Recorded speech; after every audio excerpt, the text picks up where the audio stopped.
Do you hear that? No. No. Oh, no. That's the sound of fun!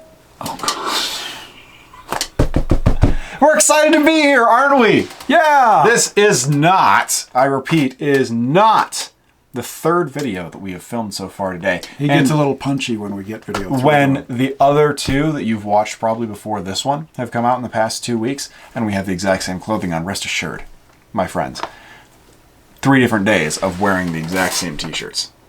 That's just, yeah, because we've only had 2 shirts. Yep. Well, he has one, I have one, so. Yeah. But then we throw them out and we're done with them, and then we get a new one. That's all we wear. Why do we go through this charade? Why don't we just admit that we're doing this all, on the same day? We film like once a month, and then we make like 4 at a time, and we put them all out. That's how it goes. So. I hate to break your hearts. There you go. We're busy guys. We got a lot going on. We're actually not that busy. He's not busy at all. I'm not busy at all. He just sits around. He just spends all his time playing on his Xbox. I'm in the youthful glow of early employment.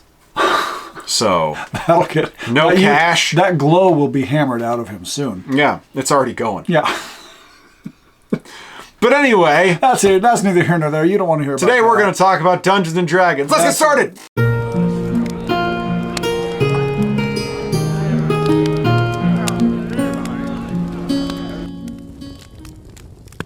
You gotta be fiendish. You got... What's that? It's the title of the article. I thought I'd sing it. Did you guys like it? If you liked it, comment down below. I am punchy after 3 videos. So sorry. I think when we get to video 3 in the future, I'm just going to do it myself. Calling it feeling zesty. Woo! In order to save you from any more of Alexander's zestiness. Hey, are you guys having a good day? Comment down below. That's going to be my thing this video. I'm going to tell them to just comment random stuff and see if people do it. Oh, great. If you're having a good day, comment below. If you're having a bad day, comment down below. Yeah. Okay, moving on. As many of you know, I am the big fan of the old RPG magazines. Yes. So I spent a lot of time reading them and finding cool articles that I think you might find interesting yourselves.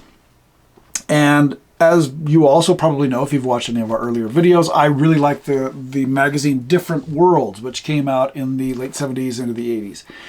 And in Different Worlds number 10, October, November 1980 is when Different Worlds number 10 came out. 43 years ago. Wow. I hate it when he does that because I feel like I need to get out and like do something really important before I die.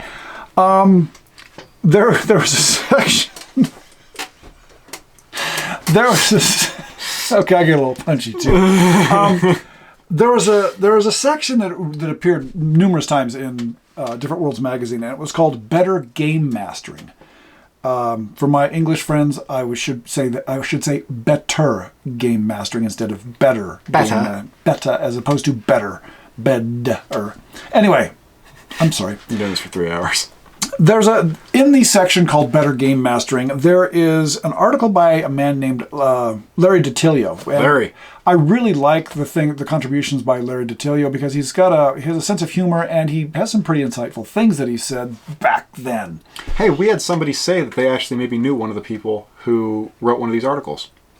In Different Worlds? Yeah, I can't remember if it was Different Worlds or another one. Total side note, but I saw that in a comment recently. Somebody said, I know somebody with that name whom I may have played D&D with. I don't know if it's them. I'll have to find the comment. Find that and forward it to me because I'd like to follow up on that. Yeah. But to that end, if you know Larry DiTilio or you are Larry DiTilio for some weird reason you end up watching our videos, let us know. Get in touch with us. But he spent a fair amount of time writing on the better game mastering, read DM, dungeon mastering, but they were still using game master. A lot of people were still using the term game master instead of dungeon master at this time.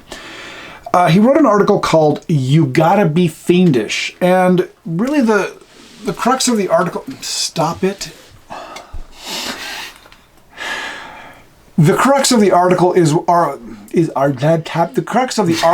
all about ways to make your dungeons or your campaign more interesting as a dungeon master or game master. Which can be a difficult thing to do. We've all struggled with that. And fortunately, this is largely a text-based article. Not a lot of pictures, in other words. Not a lot of charts. So I'm going to have to read a fair amount of this to you. So grab yourself a cup of something, turn off the video right now, go get yourself something to drink. Pull up your easy chair. Pull up your easy chair and kick back and let Jim read you a story. Welcome to a new segment called Reading with Jim. I need to have a big fire going. Yeah, let's have like an intro right here. Why do you always do? See, when you say that we have to have an intro right here, who has to make the intro? Not me. That would be me. That's why I say it. I don't care. I'm sorry, folks. This channel sucks. It really does at the end of the day. I think the only reason we have any subscribers is because people feel sorry for us. God, these losers need a subscriber to validate them somehow. Oh, man. Anyway, you got to be fiendish. Let me jump right into this. It starts off, this is kind of set the tone for it.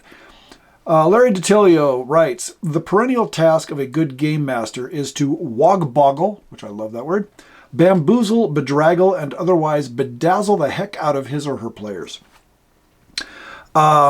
This calls for the ultimate in fiendish imagination, and developing such a talent is no simple matter. So he gives some ideas. He has some rules that you need to follow in order to be that imaginative, creative dungeon master. Yeah. And even though this was, what did you say, 43 years ago? Yep. He does math, I don't. Even 43 years on, I think that all the things that he writes about in here are totally relevant. But let's just jump right in. Rule number 1. Fiendish rule 1. Fiendish rule number 1. Fiendish rule number 1 for dungeon masters is think before you build. He goes on to say, all too many GMs, game masters, simply draw a map and immediately begin plopping down monsters in every other room. This generally makes for one true example of hell on earth, i.e. the boring dungeon. Granted, combat is one of the most exciting parts of fantasy role-playing, but constant combat soon wears thin.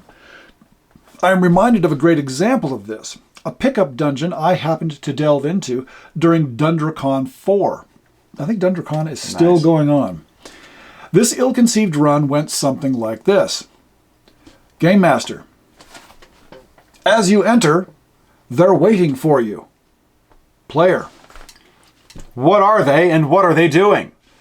Game Master. 4 ogres and they're attacking you. This is fun. He goes on to say, we trashed the ogres and went on. We trashed the displacer beasts and went on. We trashed the kobolds, giant ants, golems, lizards, giant serpents, purple worms, orcs, goblins, spiders, trolls, and about anything short of demons and devils you can think of. The first 2 or 3 melees were exciting. The rest were dull, dull, dull, simply because that was all there was to do. Not a single monster cared to negotiate. There were no exercises for the mind rather than the sword arm, and to top it all off, one of the players had a sword that cured all wounds by simply being held, a device that almost totally negated the threat of death. We talk about this constantly. I mean, combat is very fun and can be very exciting, but it has to fit somewhere within the story, and it has to be threatening somehow. Like, of course, there are going to be opportunities when the characters you've had for a long time are the random monster encounter is 3 orcs in the middle of the road, and you just annihilate them. Of course, that's going to happen. Sure. And it's good. It kind of feels fun when that happens because it's an example of how powerful you have become. But there's got to be that constant threat of death. And if it's something like this, where if you automatically heal every time you touch the handle of a sword, it takes away a lot of the fun. It does. A big part of all the dungeons that we play, and when we have fun in dungeons, is figuring out what was going on there and connecting the dots between different things and trying to find secret doors that may lead to us to find something that was important to why the dungeon exists. Something like that. And then if you're just murdering random monsters that are there with no rhyme or reason, it might be fun initially, but then it just gets kind of repetitive. It just, as Mr. DiTilio mentions, it wears thin. It does. He goes on to say about this adventure at DundraCon 4, I took matters in hand about the 3rd hour of this farce by declaring that my character was hiking back the way he had come, no matter what the rest of the party wanted to do. The GM seemed surprised by this, all the more so when every other player in the room decided to follow my example. He apparently felt that no one would actually leave a game as long as he was willing to run one.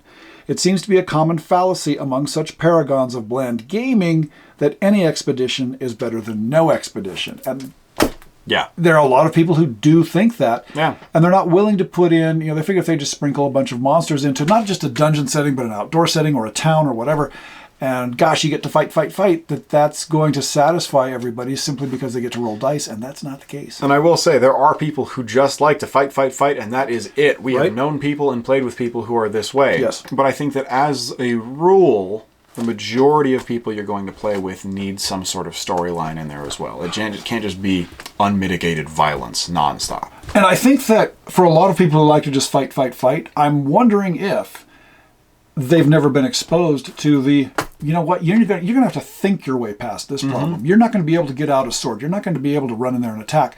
I think if they were exposed to that, I wonder if they would change from fight to, this isn't as exciting as it could be. Yeah, I think you're probably right. And I think that a lot of this goes back to our video on different types of D&D players, which actually got people kind of riled up. There were some people who did not like that video that much. But we did make one that talks about power gaming in particular, and this seems very reminiscent of that. So go watch that video if you're interested. Yeah. Anyway, moving on, rule number 2. Fiendish rule number 2 is that anything simple can be made complex with a tiny ounce of consideration. The best example of this is the basic pitfall. In its primal form, a pit is just a nice, simple trap. And you haven't read any of this, have you? So this is all new to you as well. Me. I can't read. In its primal form, a pit is just a nice, simple trap, designed to either slow a party down or kill a member or two. Nevertheless, with a few minutes of fiendish contemplation, a pit can perform many different functions. For example, a pit plops a player in, closes immediately, so a trapdoor opens, player falls in, closes up. For a few seconds, the trapdoor cannot be opened. When the pit is opened, the character who fell in is found to be quite safe and sound and ready to be hauled out. What the party does not know, and this is what he's suggesting you do, what the party does not know is that the character who fell in has been replaced by a doppelganger or some other suitably polymorphed monstrosity with intelligence. You now have a wonderful situation going. A monster in the party, a character trapped without his comrade's knowledge, and a chance for a player to walk in a monster's shoes for a while.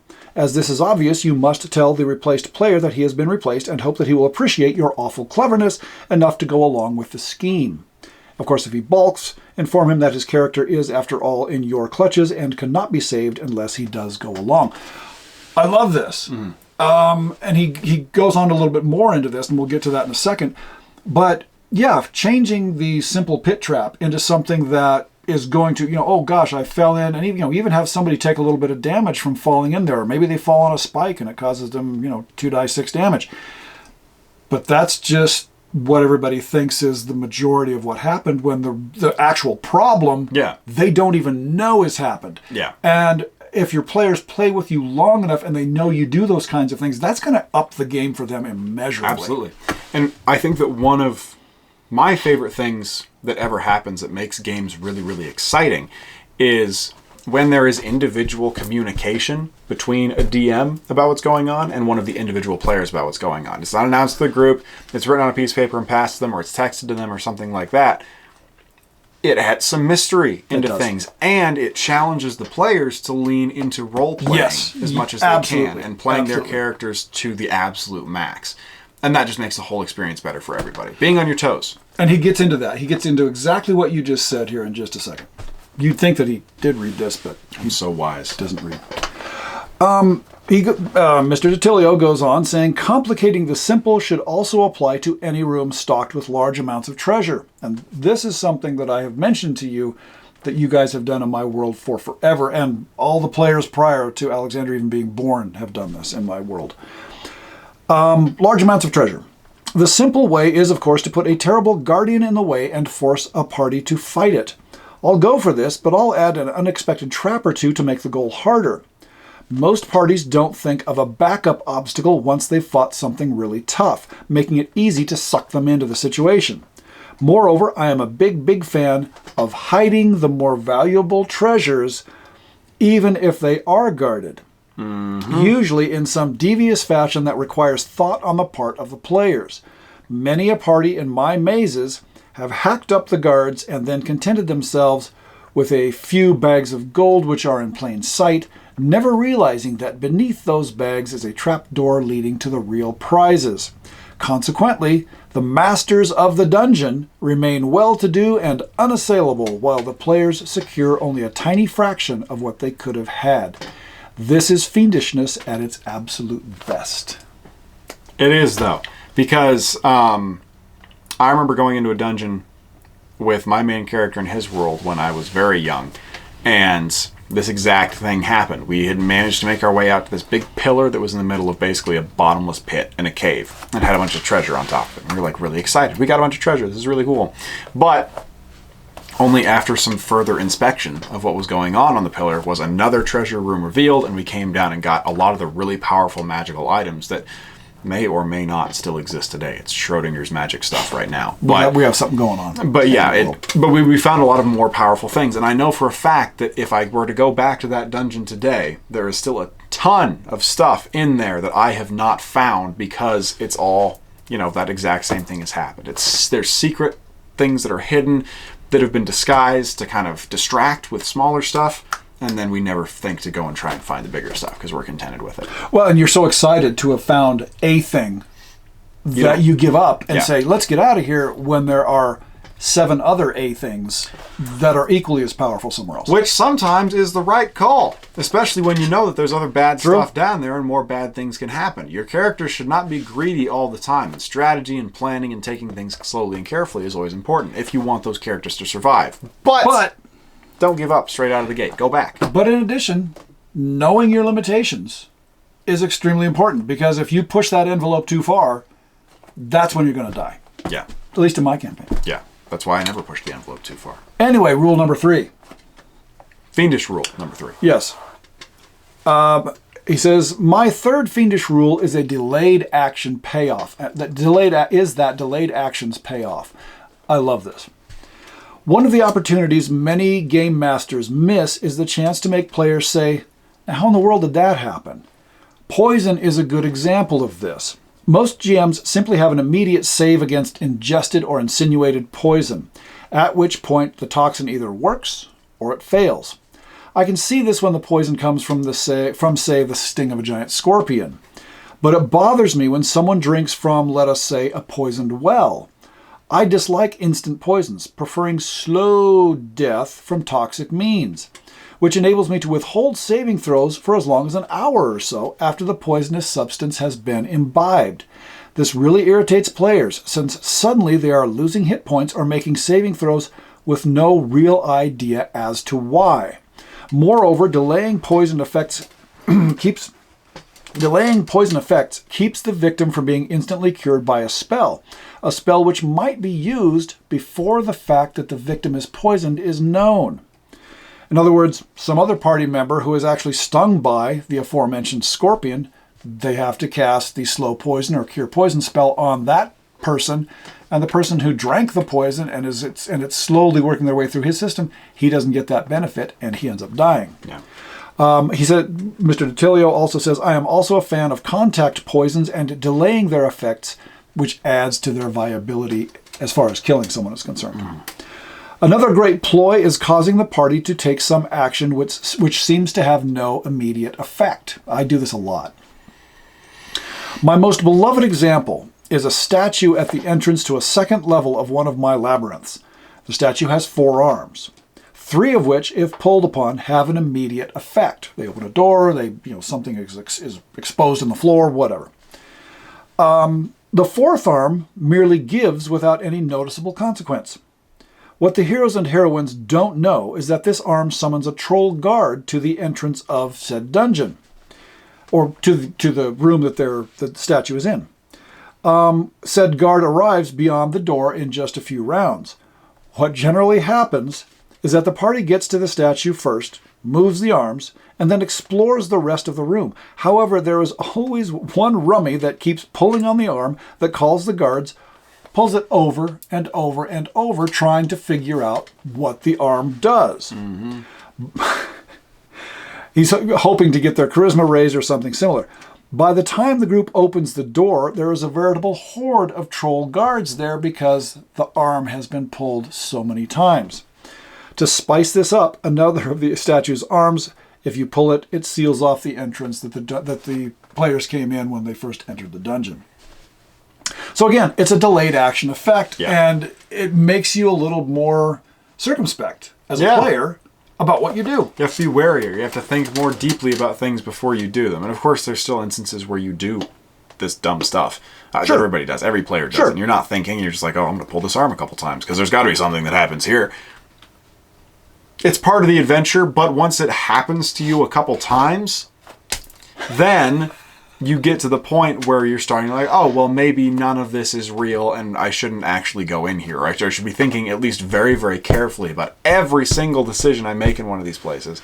And while that does mean that it takes 5 sessions to get through some of these dungeons, it means that you end up having a more rewarding experience and it's more fun to go through. Instead of just, I take off 60 feet down the hallway and I keep on walking. You're tapping your way as you go through. You're checking for traps. You're looking for secret doors. You're terrified for 6 hours in somebody's basement on a Saturday. But it makes it more fun, I promise. Rule number 4. Fiendish Rule 4 is always keep complete party statistics at hand. And this is a good idea, and I don't do this as often as I should. This allows you to make saving throws for the characters on any attribute, determined without asking whether a character has the strength, intelligence, etc. to do what he is trying to do and mete out hidden damage, such as from swallowed poisons. Part of the problem in any fantasy role-playing game is affecting a single character without alerting all the other players to the danger. A statement of effect can always be printed on a 3x5 card or just a piece of paper, so something that is going to happen if player X does Y, you have a piece of paper already written up with what the effect is going to be. When the player does that, you hand that to them so that they know what happened, but the rest of the party does not. Yep. And this is fairly straightforward. A lot of people do it. He's saying that this is actually something you should be making sure you do in a consistent way. He gives an example. One example of where this would come into play is having a peculiar stone that, when handled a certain way, instantly turns the handler into a tiny spider. The effect happens so fast that all the party can see is that one of them has suddenly disappeared. The player gets a card so that he or she knows that he is now on the floor in the shape of a spider. A hairy moment, considering what might happen if the party starts tromping around. Naturally, if I were to say out loud that this had happened, it would spoil the fun, and handling the player a card saves interrupting the flow of the game and to take the person aside and deliver the bad news. This is always fun, and having this open as an opportunity, this may be something that you haven't thought of doing before in your campaign, is having these very limited interactions between one of the players and the DM. And while this does work that direction for the DM giving stuff to the player, it also works very well for the player to the DM. And we have a couple people, Billy in particular, who does this a lot, because it's either something that he's thinking or he has some kind of process of what he wants his character to accomplish in his mind. And he doesn't want everybody to know about it, whether because he's going to screw everybody else over or not. Or he's worried they're going to mess with his plan. That's usually more what it is. But having that limited form of interaction where you can get the details without ruining the experience for other people is really, really cool. And it's a lot of fun. And something else with the DM having all of your information available, as a player, you need to have all of your information available all the time. Because there is nothing worse than having to, say, roll a saving throw. This is probably the one that I'm worst at. Having to roll a saving throw and not having that already written down and kept track of, just because you haven't thought about it, or you forgot that that's something your character has to do. So we use certain character sheets that have all the information available. We try to use them as often as we can because they're just easy and you've got everything right there.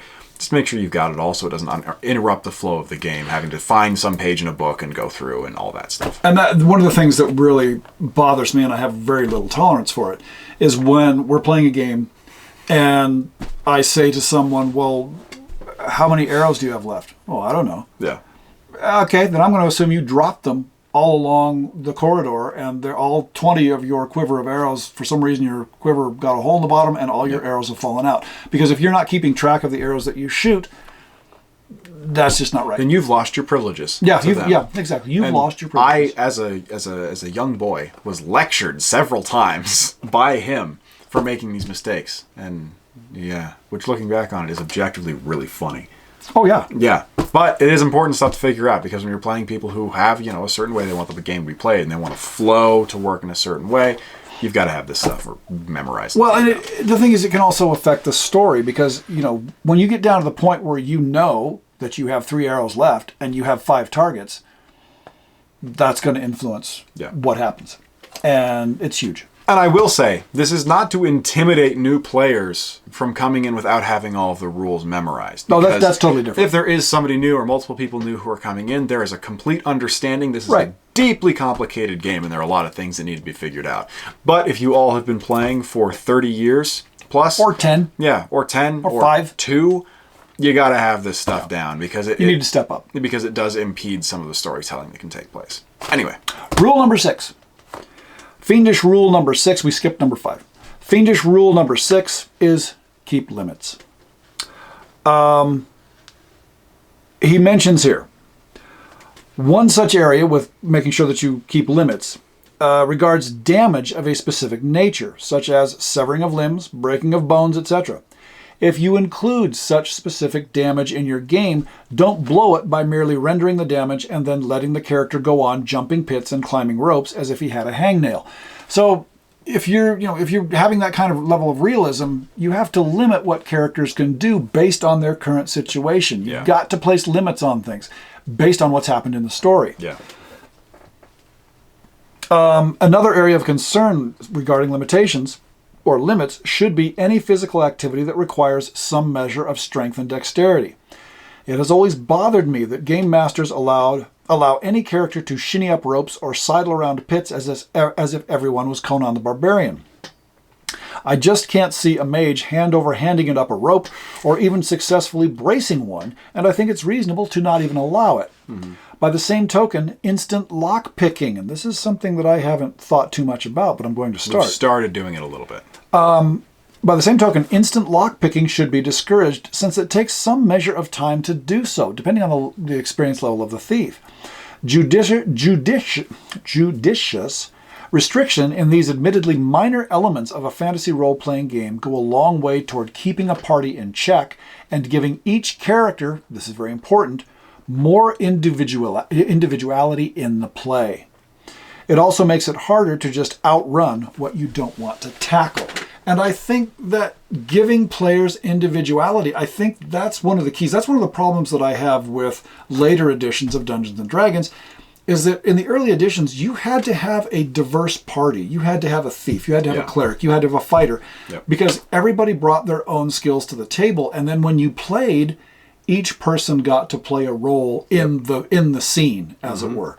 Whereas if everybody has roughly the same kind of abilities, or close thereof, one person can kind of dominate the entire thing, and certain player characters don't get to feel special in the development of the tale. Yeah. You should never be able to complete an entire adventure with a group of 5 fighters. Right. I mean, you could in a hypothetical way, but there are a lot of things that you are just straight up not going to be able to do and not even going to be able to attempt. Just like you wouldn't be able to do it if you had 5 magic users. Right. You'd have to have a diverse collection of characters in order for any of these things to actually come to fruition. Right. And with that, you have to plan things out. You have to take account the time that it's going to take to pick locks, to climb a wall. They're not superheroes. They're just people like anybody else, even the ones that aren't humans. They function essentially as ordinary people who just have certain abilities, and you need to treat it as such. It just makes the game more exciting because then you do have to plan things. You have to think everything out ahead of time, and you have to account for weaknesses and strengths that different characters have. If you don't, it's not going to be as fun. Right. Limitation, he goes on to say, limitation should also be considered where total dungeon concept is involved. I have been on tons of runs where the game master allows parties to wander in and out of his or her tunnels as if no one occupied them. At the very least, a party fleeing and then returning should be met by a small army of angered guards. Moreover, the bodies and ravaged rooms they have left behind should tip off somebody that the place has been invaded. A large part of your being a fiendish game master is crediting your villains with some intelligence, even the monstrous ones. Mm-hmm. The test of a good dungeon is whether the party can slide through strictly by virtue of high levels, good armor, and powerful magic, or whether they must use their own natural wits to do so. Limiting is not used to give the game master an unfair advantage, but rather to put challenge back into adventuring for the benefit of all concerned. And I think that is like, I need to print that off on a poster and put it up. Whether they slide through by virtue of high levels, good armor, and powerful magic, or they slide through by based on the use of their own natural wits. And one of those is way more fun than the other one. You bet. Yeah. At least as far as we're concerned. Yeah. But we're objectively right all the time. I guess. No, I'm just kidding. Other examples, and then we'll finish this up. Some other examples of fiendishness I wish to suggest are the use of dice rolls strictly to intimidate. There is no reason to roll. He does this all the time, and it is unbelievably annoying. It's gotten to the point where we know when he's doing it just to do it. That's what they think. And when we know. They think we can tell. That's what they believe. Mm-hmm. Yeah. Go on thinking that. Well, yeah, because you get a little smile on your face. You roll something, you're like, back behind your, he's not fooling anybody. No, not at all. Use the employment of sounds, smells, and sights, such as fresh bloodstains, to lead a party on a wild troll chase. Mm-hmm. And hordes of non-monster, non-player characters to both help and hinder the delvers along the way. The last suggestion requires a GM to hone his or her role-play skills so that players never know whether that beautiful blonde or that snaggle-toothed old man is really to be trusted. In this same vein, lycanthrope non-player characters are terrific for pushing along a devious plot, since they have both the formidable monster combat abilities and human look and intellect. Finishes it off by saying, that's about it, folks. My general guide to fiendishness, tried and tested time and again, and always worth the effort. I could say more, but listen, I have to keep some secrets. Right now I've got to run. He says that he will continue looking into these types of things for this section of the magazine going into the future. I will be bringing more of Mr. Detilio's writings to you as I come across them. But at the end of the day, I think excellent ideas, excellent suggestions. It's all great stuff, and I think that these are all things that we would, again, this is, we are not the be-all, end-all of this stuff, but these are a lot of things that we try to implement when we play the game, just because it does make it more exciting. It makes it more realistic as you can make a fantasy role-playing game, but it just draws everybody in more, because when you care about the characters and you have to think deeply about what's going on, it makes it more exciting. You feel like you're there. You feel like you're in the moment. And if your brain is firing faster and you're having to think about more things and keep more stuff in mind, it just improves the adventure. It goes from, an 8-bit little Nintendo game to watching Lord of the Rings. It's a night and day difference between these experiences. And we want all of you to have the same experiences that we're able to when we play. And I think that to carry it one step further, I think that it also expands the experience for the Dungeon Master, or in Mr. Detilio's case, the Game Master. Mm-hmm. I am much more interested in creating a series of puzzles to see if people can solve them, or putting in obstacles to see if people can find a creative solution to them. That's much more interesting to me than just putting a bunch of monster stats down in a room and seeing if people can swing their sword faster than the monster can swing their arms. Exactly. So to me, it's benefit to both sides. Yeah. It tells a better story for the Dungeon Master if they're immersed in their own campaign, which that's what you do as a good would hope DM. To be, yeah. It's good for the Dungeon Master. It's good for the player. I don't think that. I think it's by far and away, again, our opinion, I think it's far and away the best way to play. Yeah, I agree. So, if you made it to the end of this video, I have no idea how long this one is. It's like it went on and on. Yeah, so I hope you enjoyed it. Check out our Patreon if you're interested down below. Thank you Patreon subscribers. Yeah, thank you guys so much. You're the best. We couldn't do this without you. If you're interested in joining, the link is down below. We usually put out an exclusive video for them, basically a full-length video every 2 weeks, so you'll get some extra content there and then some other smatterings of things in between. If you're not interested, that's totally okay. Stick around here. Nothing's gonna change with what we do on the main YouTube channel. So, thanks so much for staying around. I'm Jim. I'm Alex. Keep your sword on, Frank. We'll catch you next time.